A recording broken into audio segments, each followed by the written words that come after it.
I also said yes to riding this bike. We probably wouldn't have been able to cover the whole thing without the bikes, but these bikes are rented from around here and they are literally covered with rust all over. They've never been cleaned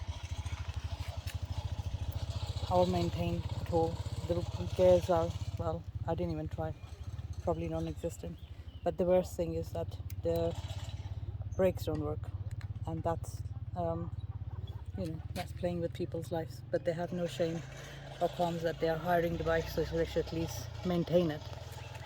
It's all, everything is rusted. The bikes are rusted, and most importantly, the brakes don't work. So I was riding on the street bed with my foot on the floor, trying to slow the bike down because the brake just simply wouldn't cope with it.